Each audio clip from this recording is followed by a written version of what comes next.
Do you want to know more about women empowerment? Good morning. Welcome to this week's edition of Hey, W how's Talk. it going? This is Tracks Momentum with me, Diana, on the Friday edition. Good morning and welcome to W Talk. Right, Women Talk.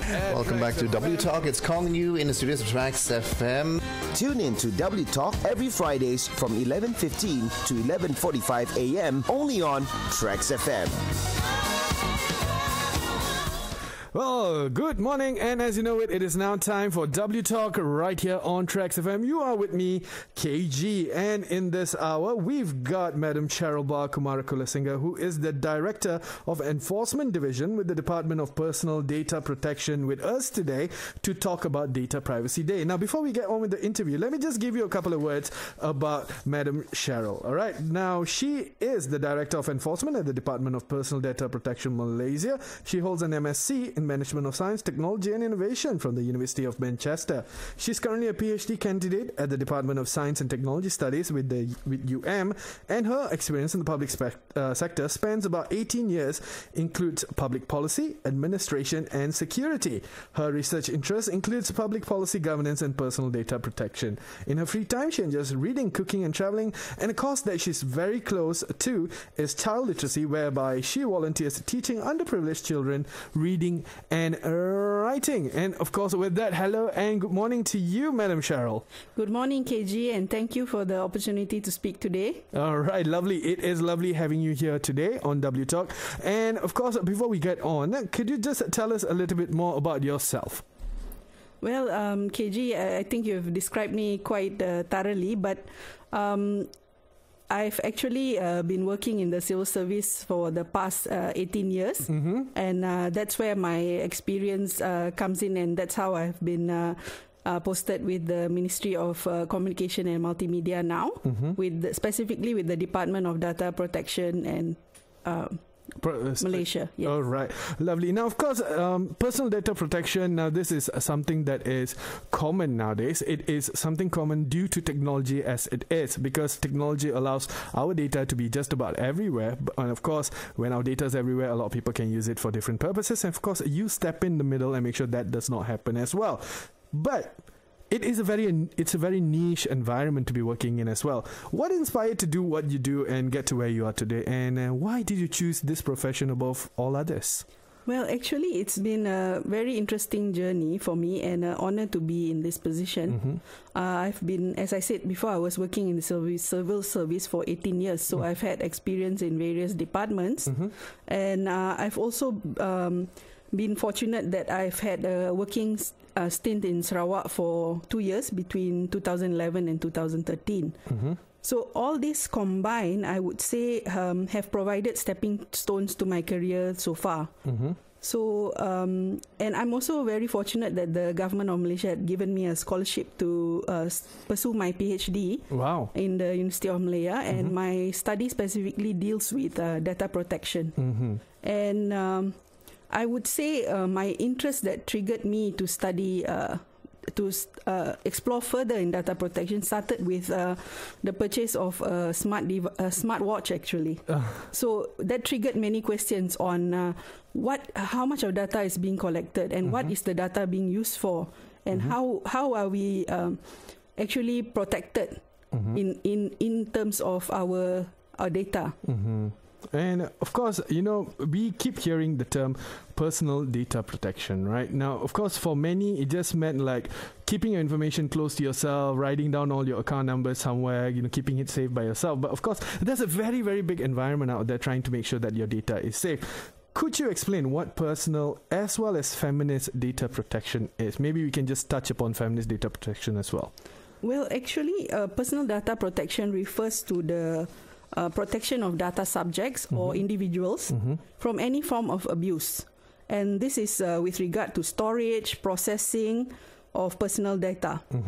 So this actually refers, when you talk about personal data, we talk about things that make a subject data identifiable or an individual identifiable. So this can include your IC, your name, your phone number, address, bank account, and sensitive information that could be your physical or mental health, as well as your political opinion, and etc. So in Malaysia, the personal data collection and processing, storage and transfer is governed under the Personal Data Protection Act 2010. And this act actually regulates the processing of personal data in commercial transactions in Malaysia. So this includes your banking, your insurance, any sector that has a commercial nature.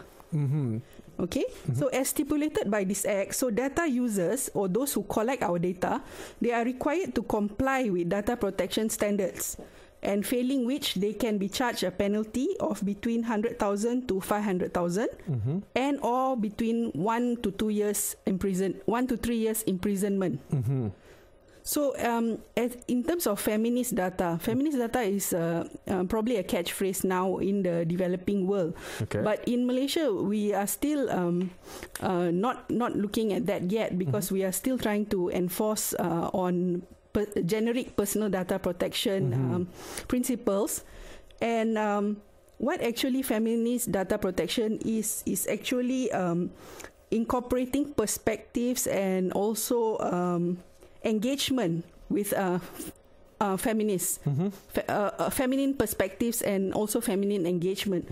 So I believe in our department, in the Personal Data Protection Department, many key positions, including myself, the Director of Enforcement, the Director of Operations, and also the head unit for investigation, for example, are all filled by women. Wow. So I believe our perspectives are being looked at, and for that I feel we are a little bit ahead. Yes. Was it tough trying to break through the so-called glass ceiling? Was it tough for you personally trying to break through that glass ceiling to get to where you are today? Okay, Madam Cheryl. Actually, in my case, maybe I can give a little bit of history about myself. So growing up, my parents, they were very, they were just, how to say, we were maybe a lower to middle class family, whereas where my parents, they put a lot of emphasis on education and also equal opportunities. There were 4 of us, 2 boys and 2 girls, and they never discriminated us as siblings. So everyone was given the push and also the emphasis on education. And also my dad was in the army before. Wow, okay. So so I grew up in a very highly patriotic family, I would say. A very strict family as well. And so therefore for me, I feel it was inevitable that I would pursue a career in the civil service. So also the opportunity to contribute to the nation and also serve was very precious to me. And so I believe in terms of glass ceilings, I feel that we are getting there, but there are still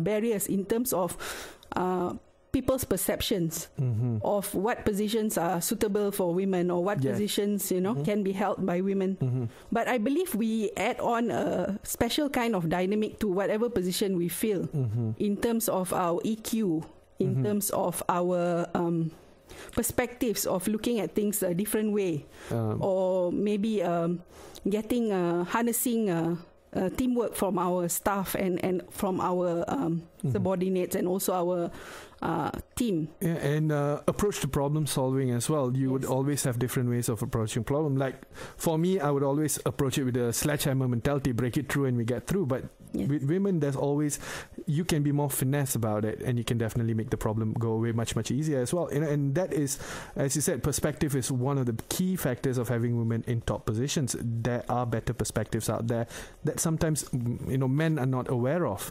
Right. Now, of course, in your expertise, right, now we already talked about feminist data protection and all that. What potential does feminism have in terms of data protection, and what potential does data protection have in terms of feminism? In terms of feminism, in terms of feminism contribution to data protection, I believe we like women are very thorough, maybe. Yes, they are. There are advantages that can be given to data protection in a whole. So, for example, I do have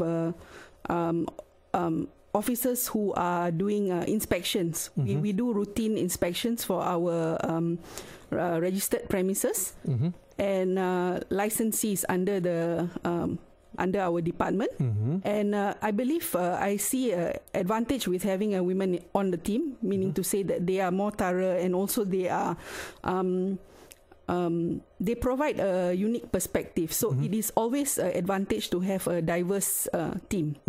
So it means you get perspectives from different parties as well. I mean, I think the perspective region can also be expanded not only upon by having gender. I think it's also race, religion, and all that. Yes. The more perspectives that you have, the easier it is to get through that trouble. Yes. And of course, what are some of the various types of personal data violations that currently happen, Madam Cheryl? Yes. Actually, we have, under the Personal Data Protection Act, we have rights. And the main right is actually to do with consent. So there are the rights is, for example, to we have 6 main rights, which are to be told that whether their data is processed by an organization, the right to access our personal data, meaning to say if we have provided personal data, we have the right to be able to access it, the right to rectify, meaning let's say if you let's say you were married before, let's say you join a club and you were married before, and you want to modify your information, you have the right to be able to get that information modified. And if you you also have the right to withdraw consent. Let's say maybe a few years ago you gave your consent, and now you do not want to allow your data to be processed anymore, you have the right to withdraw your consent. And you have also the right to prevent processing likely to cause damage or distress, and the right to prevent processing for direct marketing. So that is one of the violations that we get very often, which is people get messages from real estate agents and bankers and all that. So actually we do have the right to stop that. Yes. And for me, I like, for instance, say you're doing a survey somewhere, people do sell your data. After all, what's the term, big data, I think it's called. I think it's a very big business right now. So selling information is a business, and I'm glad that you guys are in the middle to stop that. Now, of course, barring confidential issues, what is the sum of the toughest parts of the job for you right now, Madam Cheryl? What do you find most trouble with handling data violations?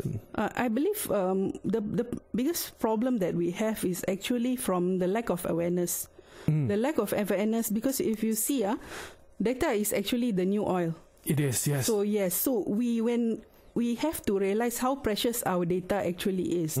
And a lot of the cases that we come across are actually to do with individuals who have accidentally, got themselves into trouble, either with by clicking links. Nowadays there's a lot of suspicious links that you can get. Phishing. Phishing, or like, for example, there's freebies that they give you links with freebies, like a free KFC voucher or something. But you always, in my opinion, you always need to have a suspicious mind, meaning to say you question, why is it free? There's no such thing as a free lunch. Absolutely. Yeah, so we got to have that kind of understanding, and also give our family members and loved ones that kind of understanding that these are the risks involved. Absolutely. And I believe that technology is moving faster than at a rate the older generation can adapt to. And that allows them to be in the crosshairs of scammers. They allows them to get, scammed over with some money and all of that. And I believe rather than just your department or a jabatan handling all of this, it should be part of the family's prerogative to be able to teach the parents or the older generation that, hey, things like this are happening. Keep your money safe, right? So I believe it's all over the society. Everybody needs to play a part in it. Now, of course, we do understand that you deal with a lot of commercial activities. That is where your department is. But there are also various scams right now, if you can touch on that, with women being with the most common victims. So how can women and young girls safeguard their personal information? And what should one do if a breach of personal data is discovered? Actually, KG, in terms, as you mentioned just now, commercial transactions, right?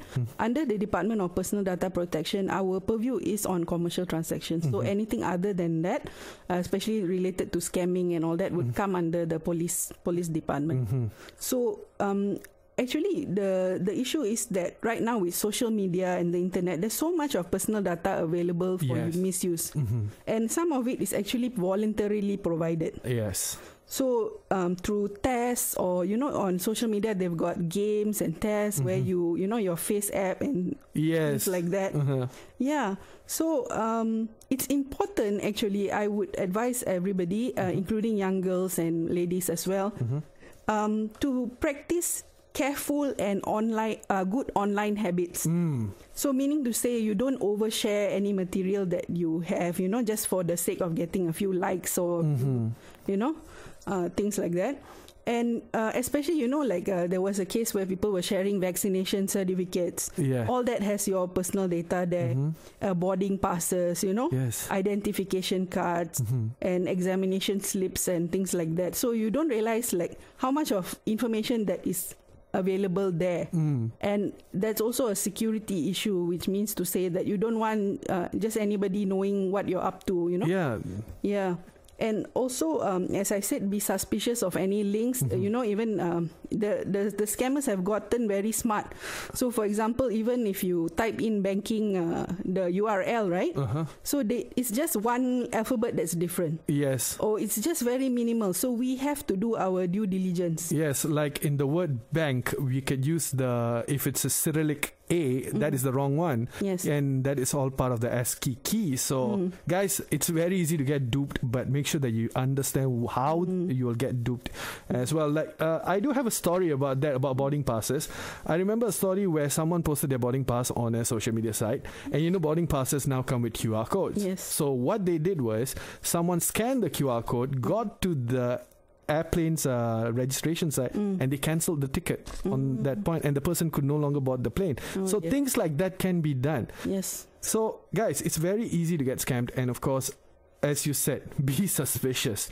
I mean, it sounds tough, but being suspicious is one of the easiest things that you can do. Is this person for real? And there's no such thing as a free lunch, right? Yes. And of course, what role can society play in ensuring gender transformative laws and practices with a focus on privacy and data protection? In terms of that, I would say that civil society can play a very important role in enforcing awareness, because that is still very lacking among our general public, and of their rights and also good cybersecurity practices. And these messages can be promoted by civil society because they have a wider reach, and also they have direct access to society at large. Yeah. And of course, we are fast coming to the end of our interview today. What is some of your advices to the women and young girl on privacy and data protection in conjunction with Data Privacy Day, which falls on today? Okay. For me, my advice is like this. Your data is actually extremely precious. So this includes your pictures, your videos, anything identifiable to you. Once anything is on the web, you have to realize that it is too late and it might be there forever. Yes. So always ask yourself if you would be comfortable with whatever you are sharing to be seen by your loved ones, your parents, your family members, or even yourself in maybe 20, 30 years' time. So if your answer is no, I would say then don't share. Absolutely. Look forward, because once it's out online, it's there to stay. Because even if you delete your copy of it, someone else still might have a copy, right? And nowadays, I think with movement like freedom movements and all that, you want to be more free. I think people don't understand that maybe down 20, 30 years down the road, that might not be their thinking anymore. Maybe they have settled down, maybe they are more self-conscious and all that. And this might bring back certain memories that they are not very willing to have at that time. So guys, be careful. And for parents, especially young adults right now having their children, monitor what your children are doing, because there's a lot of bad people and crazy people out there online. And I think with that, Madam Cheryl, you have been wonderful today. You have told us a lot about personal data protection. Is there anything else that you'd like to add for our listeners?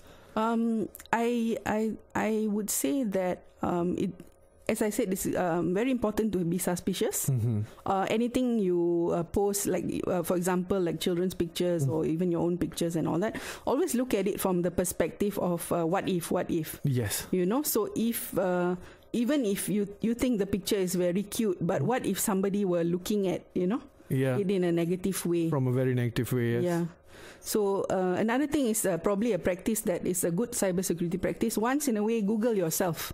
Okay. Google your name, and you will be you'll find it interesting what comes up. Yes. And then you'll know what actually information is available about you online. Well, I tend to do that once a month, and no one's liked my photos yet. Well, and with that, Madam Cheryl, thank you so much for coming in today. And of course, I do wish you all the best with your PhD journey. Thank you. Pretty soon, if you're back, we're going to be calling you Dr. Cheryl then. Thank you very much. Have a good day. And now it is back to the music. And thank you guys for joining us on W Talk. Do you want to know more about women empowerment? Good morning. Welcome to this week's edition of Hey, W how's Talk. it going? This is Tracks Momentum with me, Diana, on the Friday edition. Good morning and welcome to W Talk. Right, Women Talk. Welcome back to W Talk. It's calling you in the studios of TRAXXfm. Tune in to W Talk every Fridays from 11:15 to 11:45 a.m. only on TRAXXfm.